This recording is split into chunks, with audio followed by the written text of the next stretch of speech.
चार प्रकार के दान में पहला दान है गौ महारानी का दान, कि गैया का दान भी करो तो ऐसे ब्राह्मण को दान करो जो गैया की सेवा करे। ठीक है, चार प्रकार के दान बताए हैं कि चार प्रकार के दान एक बार नहीं 1000 बार सोच के फिर करना, वरना बाद में पछताना पड़ेगा। पहला दान है गैया का। दूसरा दान बताया कन्या का। अगर भगवान ने आपको नानी बई दी है, कन्या दी है, तो आप बड़े सौभाग्यशाली हैं, किस्मत वाले हैं। देखो कन्या के भाग्य में जो है वो तो उसे मिलेगा, ये तो है, लेकिन माता पिता का धर्म बनता है। क्या बनता है कि एक बार नहीं भले 100 बार देखे, पर कन्या के लिए वर अच्छा देखे।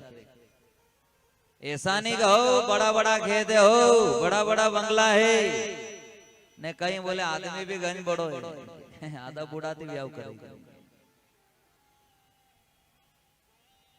उधर भी तो देखो नहीं, कड़वा जरूर है पर सत्य है। वो जिंदगी भर कहेगी ऐसी जगह नरक में डाल दिया इनका तो सत्यानाश जाए, ये धर्म करता कर्म फूट गया।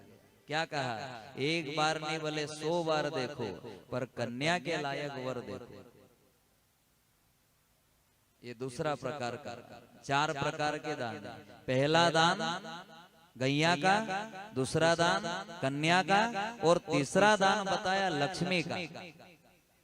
ये स्वयं लक्ष्मी की वाणी है कि जो मुझे सत्कर्म में लगाता है तो मैं कहाँ पहुंच जाती हूँ, मेरे प्रभु के चरण में पहुंच जाती हूँ। जब आप अपनी लक्ष्मी को सत्कर्म में लगाते हो तो लक्ष्मी कहाँ चली जाती है, भगवान के चरण में। और लक्ष्मी कहती है कि मुझे भगवान के चरण बड़े प्रिय है, और जो मुझे सत्कर्म में लगाता है, भगवान के चरणों तक पहुंचाता है, मैं भी उसे एक दिन भगवान के चरणों तक खींच लाती हूँ।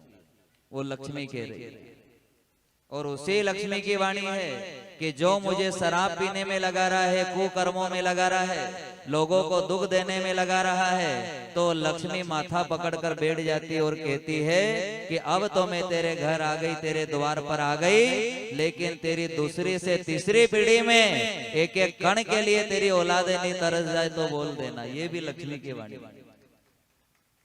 अगर भगवान ने आपको धन दिया है, लक्ष्मी दी है, तो उसे सत्कर्म में लगाओ, अच्छी जगह लगाओ, कुकर्मों में नहीं। कहा है कि भगवान ने अगर आपको धन दिया है तो चतुर भगत वो है जो अपने धन से अपने पुण्य के खजाने को सदा भरता रहे। कैसे? अगर धन भगवान ने दिया है तो ऐसी जगह लगाओ सत्कर्म में, जैसे गर्मी का समय चल रहा है तो कहीं पानी की टंकी प्याऊ बना दो, तो पानी की टंकी बना दी तो इससे आप अमर नहीं हो जाओगे, मरना तो है, लेकिन फर्क ये है कि जीते जी तो आपने पुण्य कमाया, लेकिन मरने के बाद भी आपके धन के द्वारा जो आप प्याऊ बना के गए, पानी की टंकी बना के गए, और जो भी प्यासा वहां आया जिसने जल पिया, और जल पीने के बाद उसकी आत्मा ने कहा भगवान उसका भला करे जिसने ये पानी की टंकी बनाई, तो जीते जी भी पुण्य कमाया और मरने के बाद भी खाता भरा। ठीक है, धन के द्वारा 2 कार्य हो गए। और एक व्यक्ति वो है जिसने धन के द्वारा केवल लोगों को दुख दिया है, तो मरने के बाद भी उसे जो लोग याद करे वो यही कहे क्या, अरे वो तो बीच में ऐसा खूंटा गाड़ के गया, वो तो नरक में भी सड़ता होगा। तो जीते जी भी पाप कमाया और मरने के बाद भी पाप ही कमा रहा है। दोनों गति हो सके धन से। तो पहला दान बताया है कौन सा माता है भाई बंधु?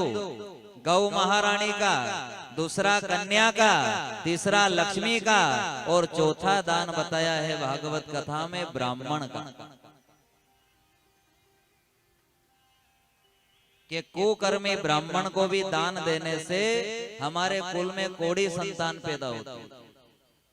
ये हम नहीं कह रहे, कथा कह रही है। अब कुकर्मी ब्राह्मण कौन है? आपको कड़वा लगे तो हमें क्षमा करना, लेकिन ये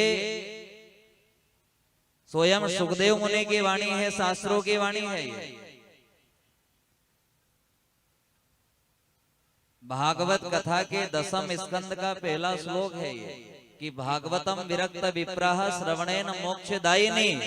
जो ब्राह्मण के मुख से कथा श्रवण करता है केवल वही जीव मोक्ष का अधिकारी होता है। आजकल तो क्या व्यास गादी पर कौन भी बैठने लग गए। हम इसमें किसी का अपमान नहीं कर रहे। देखो आप इतने यहाँ बैठे, आप सब में ज्ञान है।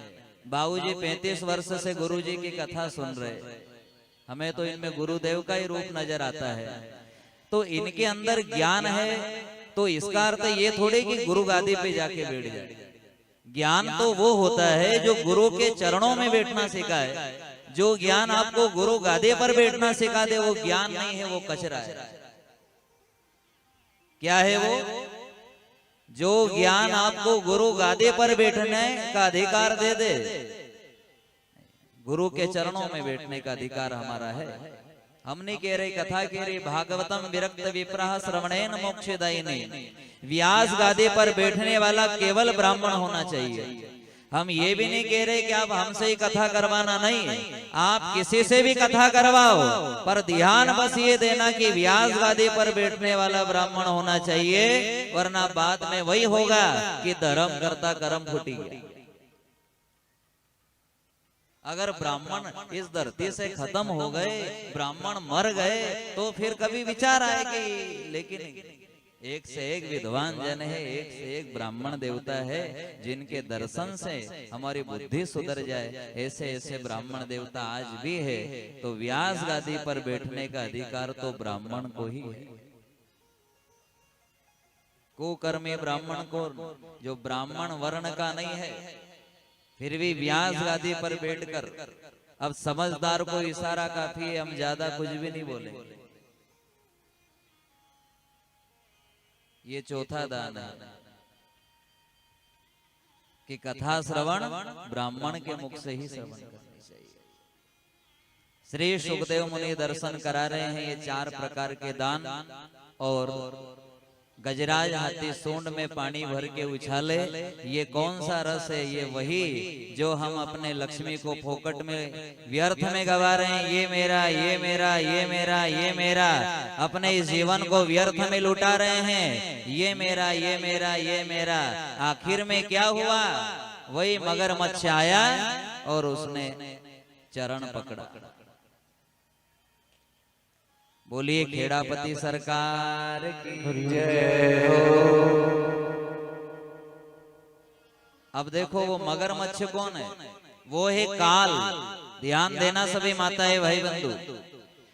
काल जब आता है तो सबसे पहले क्या पकड़ता है?